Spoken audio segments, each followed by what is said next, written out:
दोस्तों सुबह का समय था और एक बूढ़ी महिला होती है। वह घर पर अपने घर से पूरी तैयारी के साथ निकलती है और वह दिल्ली जाने के लिए अपने घर से निकलती है। वह रेलवे स्टेशन पर पहुंच जाती है और तभी अचानक से उसके सामने दिल्ली वाली ट्रेन है वह आ जाती है और वह आकर खड़ी हो जाती है। उसके बाद वह बूढ़ी महिला उस ट्रेन में सवार हो जाती है, लेकिन दोस्तों जो ट्रेन होती है उसमें इतनी ज़्यादा भीड़ थी कि उसको बैठने के लिए कहीं पर कोई भी सीट नहीं मिलती है। तभी जो ये ट्रेन होती है, यह जो ट्रेन है जो यह वहाँ से खुल जाती है और उसके बाद जो बूढ़ी महिला होती है यह एक लड़के के पास उसको जो सीट है वह वहाँ एक लड़का बैठा हुआ है उसके पास वह जाकर सीट के ऊपर बैठ जाती है। और अगर वह और फिर जो बूढ़ी महिला है एक लड़के से बोलती है कि मेरे को सीट दे दो। जो लड़का है ये बोलता है कि मैं आपको सीट दे दूंगा तो फिर मैं कहाँ पर बैठूंगा, मैं कहाँ पर जाऊंगा। तो ये जो बूढ़ी महिला है ये कहती है कि आप ऐसा करना कि आप मेरी गोद में बैठ जाना और आप मेरे को सीट दे दो। उसके बाद दोस्तों जो लड़का होता है यह उसकी बात मान लेता है, फिर उसको वो सीट दे देता है, यह स्वयं उसकी गोद में बैठ जाता है। और फिर दोस्तों यहाँ से जो ट्रेन है यह चलनी शुरू हो जाती है। और फिर जैसे ही रात होती है तो ये लड़का दोस्तों उस बूढ़ी महिला के साथ कुछ ऐसी हरकतें करने लग जाता है। उसको सुनकर आप भी बड़े ही हैरान हो जाएंगे, आपके पैरों तले की भी जमीन खिसक जाएगी। जी हाँ दोस्तों, जो आज की जो कहानी है यह बहुत ही रोचक और बहुत ही इंटरेस्टिंग कहानी है, जिस कहानी में आप बहुत कुछ सीखने को मिलेगा और समझने को मिलेगा। दोस्तों जो आप लोग इस कहानी को पूरा सुने और जो पूरे विषय को जानेंगे तो कहानी में अंत तक इस कहानी को आप जरूर सुने और वीडियो के अंत तक इस कहानी को सुनिए और आपको यकीन नहीं होगा कि मानिए कि बहुत ही इंटरेस्टिंग कहानी होगी। उससे पहले आप मेरे चैनल पर अगर नए हो तो चैनल को कर दीजिए सब्सक्राइब, अगर वीडियो पसंद आए तो वीडियो को कर दीजिए लाइक। आज की जो हमारी वीडियो है यह देखते हैं कि कमेंट में हमारी वीडियो में कौन कौन कहाँ कहाँ से कमेंट करते हो। आप मेरी वीडियो में कमेंट कीजिए और जिस सिटी से आप मेरी वीडियो देख रहे हो उस सिटी का भी नाम लिखिए ताकि मैं आने वाले वीडियो में आप सबका नाम ले सकूँ। तो दोस्तों हमारी जो ये कहानी है यह कहानी नेपाल बॉर्डर के एकदम से ठीक पास में ही एक छोटा सा गांव लगता है। यहाँ पर एक बहुत ही खूबसूरत बूढ़ी महिला होती है जिसका नाम ममता होता है। ममता है जो कि यह बिल्कुल अकेली रहा करती थी। जो ममता है जो उसका पति है उसकी कई साल पहले ही वह गुजर चुका था और वह काफी समय से अकेली ही रह रही थी, काफी सालों से। वह अकेले रहते रहते उसके एक बेटा और एक बहू होती है, वह जो कि दिल्ली में रहा करते थे, किराए के मकान में वह रहा करते थे। और जो ममता थी उसका बेटा होता है, उसका नाम बलराम होता है। और जो उसकी पत्नी होती है वह भी अपनी पत्नी के साथ दिल्ली में रहा करता था और यहाँ पर कुछ वह काम करता था और उसके साथ ही वह वहां पर चला जाता है। जो उसका बेटा बलराम होता है वह अपनी पत्नी को लेकर दिल्ली में चला जाता है। जो ममता है वह गांव में अपने एक छोटा सा घर होता है वहां पर अकेली रहती है और वह खेती बाड़ी का काम किया करती थी। उसके पास में उसकी 1.5 बीघा जमीन होती है और यह सब कर वह अपने जीविका अच्छे से चला रही थी। जो उसका बेटा था वह ममता के पास एक भी पैसा नहीं भेजा करता था और ना ही वह कभी उसके फोन कर हालचाल पूछता था और न किसी काम के लिए उसे फोन करने की कोशिश करता था। और उसे वह अपनी पत्नी के साथ ही दिल्ली गया हुआ था। काफी समय बीत चुका था, लेकिन एक बार जो उसकी माँ है वह माँ देखने तक नहीं लौटा तो उसने जो उसकी माँ होती है ममता वह मन बना लेती है कि काफी दिन हो गए और वह जो काफी बेचैन हो रही थी। और जो उसका बेटा और बहू है वह देखने के लिए अपने बेटे और बहू को देखने के लिए लोगों को वो अपनी माँ के बारे में थोड़ी सी भी चिंता नहीं है और लोग इस तरह की बातें बनाने शुरू कर देते हैं। और वह लोगों को पूरी समझ थी कि यह उसकी जिंदगी में कुछ इसी तरह चल रहा था, ममता की जिंदगी में कुछ इसी तरह चल रहा था। जो ममता थी वह अपने घर पर दाल रोटी और सूखी खाकर बनाकर यह सो जाया करती थी। ममता की उम्र थी वह दिन प्रतिदिन ज्यादा ही होती जा रही थी, लेकिन तभी उसे काफी ज्यादा खूबसूरत और नौजवान दिखने लगती है।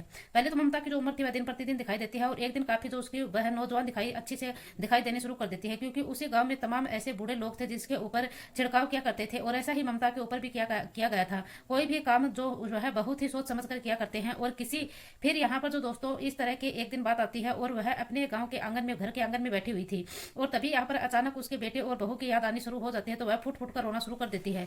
और यहाँ पर दोस्तों जैसे ही वह रोना शुरू कर रही थी तो यहाँ पर फिर उसके रोने की आवाज़ थी वह अलग अलग जो अगले अलग और बगल के लोग रहते थे वहां पर उन सभी को सुनाई देती है। और यहाँ पर जो आसपास में ये चल रहे लोग थे वह वहां पर पहुंच जाते हैं। सभी ने मिलकर ममता को चुप कराने की कोशिश की और उसे समझाया कि लेकिन तुम चुप रहो। और नहीं चुप नहीं रही तो तभी यह एक महिला होती है ममता से कहती है कि ममता तुम अपने बेटे और बहू की इतनी ज्यादा याद आ रही है और इतनी ज्यादा रो रही हो, तुम वहां उनके पीछे क्यों नहीं समय बर्बाद कर रही हो, तुम उनके पीछे क्यों समय बर्बाद कर रही हो। उन्हें तो तुम्हारी कोई परवाह ही नहीं है, उन्हें तुम्हारी कोई फिक्र ही नहीं है और तुम उनकी इतनी ज्यादा चिंता कर रही हो। अगर तुम्हें चिंता है तो तुम एक काम करो, तुम उन लोगों के पास फोन कर लो और तभी उससे बात कर लो। और फिर यहाँ पर यह बात समय दिल्ली की है और वह एक बार तुम उनसे बात कर लो, वह दिल्ली में तो ही रह रहे हैं और तुम्हें वह मिलने के लिए जरूर आएंगे। फिर यहाँ पर जो महिला है वह ममता की सलाह देती है और वह यहाँ पर इतने उन्होंने देखने की कि दिल यहाँ दिल्ली है वह जो दूर नहीं है और इसे मन कर लिया कि कल सुबह वह दिल्ली के लिए घर से निकलेगी और यहाँ पर 2-4 दिन तक वह रह लेगी और मिलजुल लेगी और फिर वह वापस घर लौटकर आ जाएगी।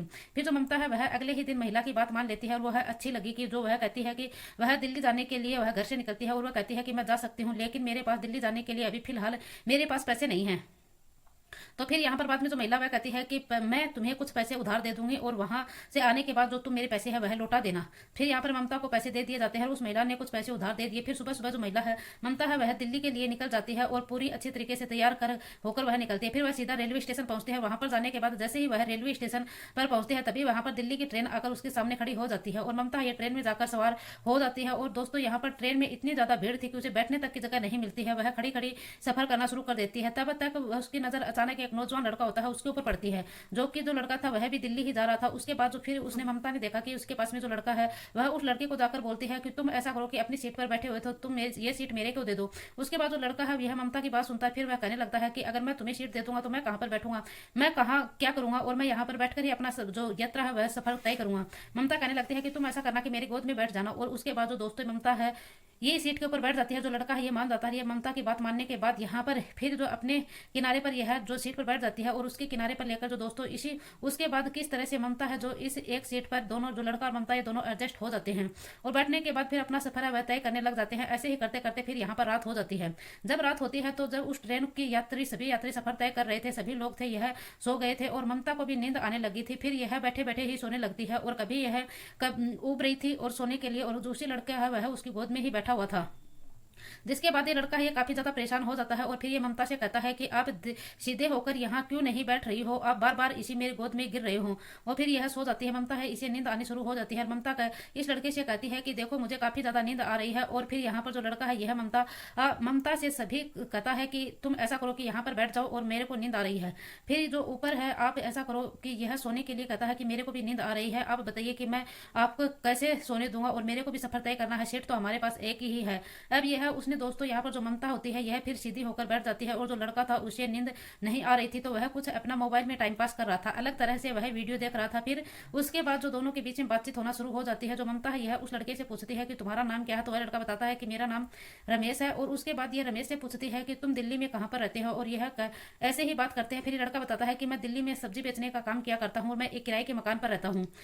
और फिर जो ममता है यह इस लड़के से नाम पूछती है और जो लड़का है यह भी ममता से नाम पूछता है और यहाँ पर दोनों में आपस में इसी तरह बातें होना शुरू हो जाती हैं और दोनों के बीच में एक दूसरे का परिचय होता है और फिर एक दूसरे खुलकर बातें करना शुरू कर देते हैं। इसी तरह से बातों बातों में कब सुबह हो जाती है और इन्हें पता ही नहीं चलता। यह दोनों लोग दिल्ली पहुंच जाते हैं। उसके बाद यह ट्रेन से उतरते हैं और जो लड़का है रमेश था वह ममता से कहता है कि ममता मैं भी दिल्ली में ही रहता हूँ और तुम्हें अपने बेटे बहू से मिलाने के लिए मैं पहली बार दिल्ली में जा रही है, तो पहली बार दिल्ली में जा रही है, तुम्हें कोई दिक्कत हो तो या परेशानी हो तो तुम मेरे से कॉल करना। इसी तरह से इन दोनों ने यह नंबर मांग लेती है और यह इसके बाद जो ममता होती है यह अपना मोबाइल नंबर उस लड़के रमेश को दे देती है।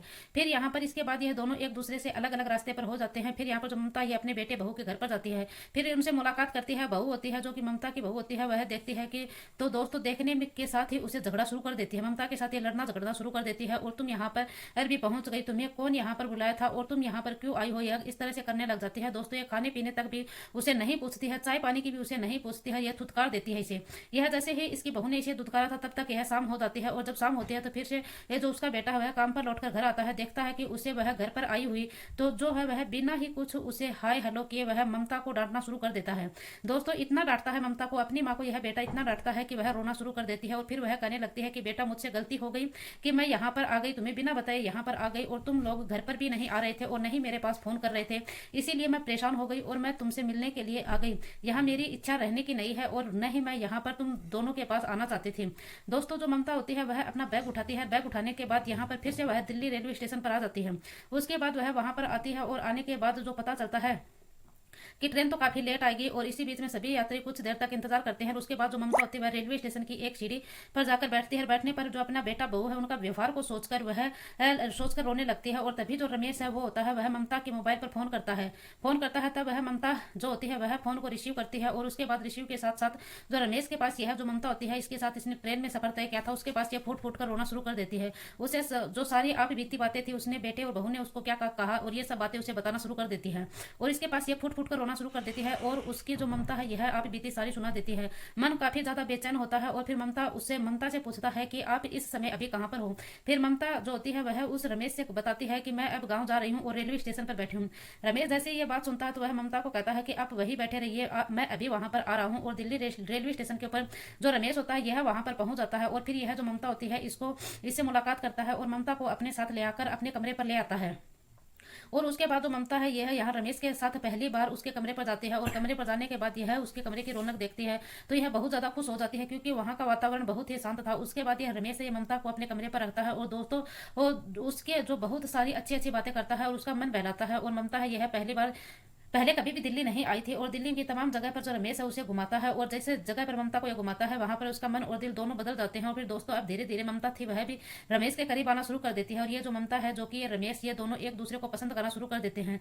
रात के समय में दोनों अलग अलग बिस्तर पर सोए हुए थे लेकिन दोनों ने कभी भी एक दूसरे के करीब जाने तक की कोशिश नहीं की क्योंकि जो दोस्तों तरीके थे वह अब रमेश के साथ ममता के साथ रोते हुए लगभग 3 महीने यहाँ पर एक दूसरे के साथ इसी तरह से गुजार देते हैं। और इतना समय गुजारने के बाद जो ममता थी अब वह दिल्ली वाली बन गई थी और यहाँ पर रहना शुरू कर दिया था। उसका हेयर स्टाइल सब कुछ बदल चुका था, उसका पहनावा बदल चुका था, उसका रहन सहन बदल चुका था और कुछ एक तरह से वह बदल चुका था। और दोस्तों अब तो जो ये ममता थी यह बहुत ही शौक श्रृंगार करना शुरू कर देती है, खुद के यह मेंटन परफ्यूम लगाना शुरू कर देती है। इस तरह से ये रहने लग जाती है और ऐसा लगता था कि कोई अच्छी पढ़ी लिखी औरत है। फिर यहाँ पर दोस्तों इस तरह से जो ममता थी दिल्ली में रहती और फिर यहाँ पर जो रमेश और ममता है ये दोनों यहाँ पर शॉपिंग करने के लिए जाते हैं और फिर ये एक मॉल में जाते हैं। यहाँ पर जाने के बाद अचानक जब ममता होती है उसकी मुलाकात उसी के बेटे से और बहू से हो जाती है। वही मॉल में वह भी होते हैं जो कि उस समय लोग थे यह कुछ मॉल में कपड़े वगैरह खरीद रहे थे और खरीदने के बाद जब मुलाकात होती है तो बेटे और बहू वो होते हैं वह फिर से इस बहू से होती है, उसे पहचान लेती है। और लेकिन जो बेटा होता है बलराम वो अपनी माँ को नहीं पहचान पाता है और मैं जो दो दोस्तों बहू होती है वह कहने लगती है कि अपने पति को देखो वो कि तुम्हारी माँ कहाँ पर है। तो फिर यह कि वह बोलते हैं कि कैसे बात कर रही हो तुम, यहाँ पर मेरी माँ कैसे आएगी। और जो बलराम है वह अपने पति से कहती है कि देखो कितनी बदल गई है तुम्हारी माँ, लेकिन जो बेटा है वह नहीं मानता कि यह मेरी माँ नहीं है। फिर दोस्तों उसके बाद जो अपनी माँ को पहचानता है और वह हाँ रिया ये तो सच में ही मेरी माँ है, वह अपनी पत्नी से कहता है कि हाँ रिया ये तो सच में ही मेरी माँ है, लेकिन इतना चेंज कैसे हो गई। दोस्तों यहाँ पर उसके बाद जो माँ के पास जाते हैं और माँ के पास जाने के बाद उससे मुलाकात करते हैं तो फिर जो माँ है वह जो अपनी माँ से पूछता है कि माँ तुम यहाँ पर वे अभी भी यहाँ पर ही हो, क्या कर रही हो। उसके बाद दोस्तों जो ममता होती है वह उन बेटे को पहचानने से इनकार कर देती है कि कहती है कि तुम कौन हो, मैं तुम्हें जानती तक कि नहीं। बार बार जो बलराम है वह कहता है कि मैं तुम्हारा बेटा हूँ, लेकिन जो ममता है वह बार बार इन्हें मानने से इनकार कर रही थी। फिर यहाँ पर जो बेटा है और बहू है वह दोनों रात को घर पर आ जाते हैं। फिर पूरी रात जो उसका बेटा बलराम होता है ममता का उसको पूरी रात नींद नहीं आती है। फिर जैसे ही लेकिन उसे बार बार दिमाग में यही बात चल रही थी कि मेरी माँ ने मुझे पहचानने से साफ साफ इनकार कर दिया है। फिर यहाँ पर जैसे ही अगली सुबह निकलती है और फिर जो उसका बेटा बलराम होता है ममता को वह रमेश के घर पर जाता है और जैसे ही वह रमेश के घर पर पहुंचता है तो लोगों को फिर पता चलता है। लेकिन जो दोस्तों बलराम है उसे पूरी रात भी नींद नहीं आती है और सुबह होते ही वह अपनी माँ को खोजना शुरू करता है। खोजते खोजते वह रमेश के कमरे पर चला जाता है और वह जो कमरा होता है उससे मुलाकात अपनी माँ से मुलाकात करता है और ममता से होती है। और फिर वो ममता कहती है कि तुम इस दिन के बाद से लेकर लेकर इतने ज्यादा सीरियस हो गई हो जाएगी, मुझे नहीं पता था तुम यहाँ रह रही हो, किसके साथ रह रही हो, कौन तुम्हारे साथ रहता है। जब तक तुम रमेश था ये सब पता चलता। तो रमेश आता है और दोस्त जो बलराम होता है बलराम बहुत सारे रमेश को खरी खोटी सुनाता है और कहता है कि तुम जैसे बेटा इस दुनिया में किसी काम के नहीं हो। रमेश बस यही बात कहता है उससे और बलराम से, और अपनी माँ के साथ भला ऐसा व्यवहार कौन करता है। और क्या जो तुम्हारी पत्नी है जो अपने आप को बड़ा ही ये कुछ खास समझती है और वह अपनी जो सास होती है उसके साथ कुछ ऐसा व्यवहार करती है तो उसे बिल्कुल भी कुछ ऐसा नहीं करना चाहिए था उसके साथ। और तो तुम्हारी जो पत्नी हो सकती है लेकिन तुम्हारी जो बहू नहीं हो सकती है। और जब जैसे ही बलराम ने इनकी बात माँ की इतनी सारी बातें सुनता है तो वह फूट फूट कर रोना शुरू कर देता है।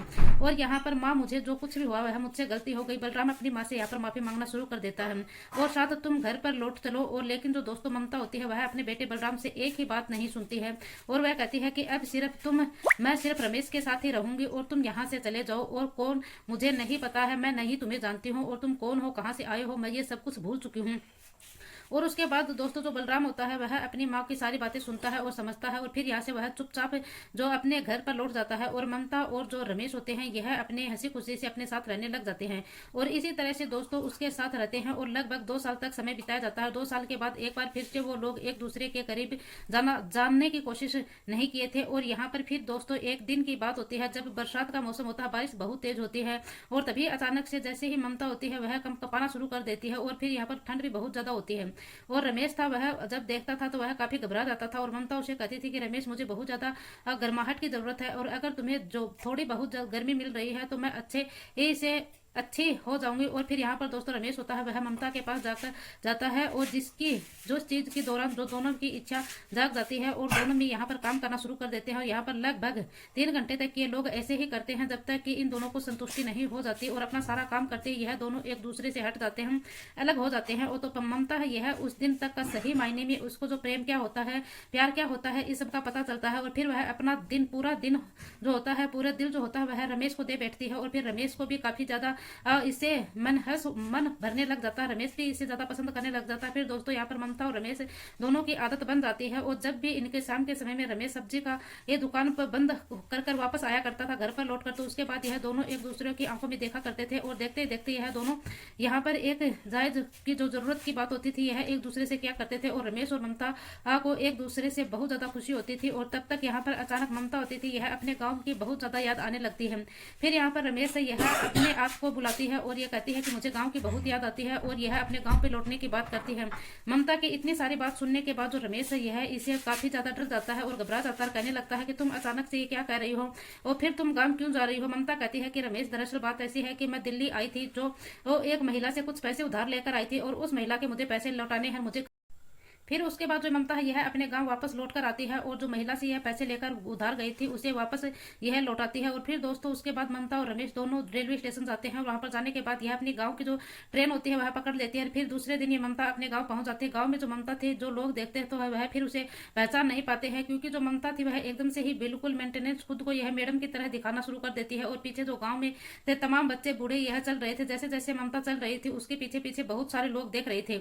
और देखते देखते उसका पुराना घर जब जाती है तो जितने लोग थे आसपास की महिला थी वह ममता को देखती है और देखने के बाद जो ममता है उसे मुलाकात करती है। मुलाकात करने के बाद एक दूसरे से समय बिताना शुरू करते हैं। और फिर यहाँ पर जो महिला है वह जिस महिला से पैसे लेकर दिल्ली गई थी उस महिला की उसको अपने पास बुलाते हैं और उसके जो पैसे थे वह भी उसे वापस दे देती है और उसे कहती है कि देखो गाँव में क्या रखा हुआ है और अब मैं शहर में ही रहूंगी और वहां शहर में ही अपना अच्छा खासा समय व्यतीत कर रही हूँ और अब मैं गाँव में मेरा कहीं कहीं थोड़ा थोड़ा दिल भी नहीं लगता है। और इसीलिए फिर वह 2-4 दिन के बाद वापस दिल्ली चली जाती है। और उसके बाद जो दोस्तों वह 2-4 दिन के लिए ही वह गाँव फिर ममता है यह वापस दिल्ली आ जाती है। और दिल्ली आने के बाद जैसे ही ये रमेश के पास पहुंचती है तो यह दिल्ली में ये रमेश की ममता है यह दोनों मंदिर में जाते हैं और एक दूसरे से यह भगवान को साक्षी मानकर यह शादी कर लेते हैं। रमेश है यह ममता को अपनी पत्नी के रूप में स्वीकार कर लेता है और फिर दोनों यह हंसी खुशी अपना जीवन व्यतीत करना शुरू कर देते हैं। आज की कहानी बस में यहीं तक। आपको कहानी कैसी लगी हमें कमेंट करके जरूर बताना। और हमारी कहानी सुनाने का उद्देश्य किसी की भावनाओं को ठेस पहुंचाना नहीं है, ना ही किसी को आहत करना है, केवल आपको सतर्क करना है, आपको जागरूक करना है। तो दोस्तों उम्मीद करती हूँ कि आपको हमारी कहानी पसंद आई होगी और फिर से मैं आपको मिलूंगी एक नई और सच्ची और रोचक कहानी के साथ। तब तक के आप अपना ख्याल रखें, अपने परिवार का ख्याल रखें। जय हिंद, जय भारत।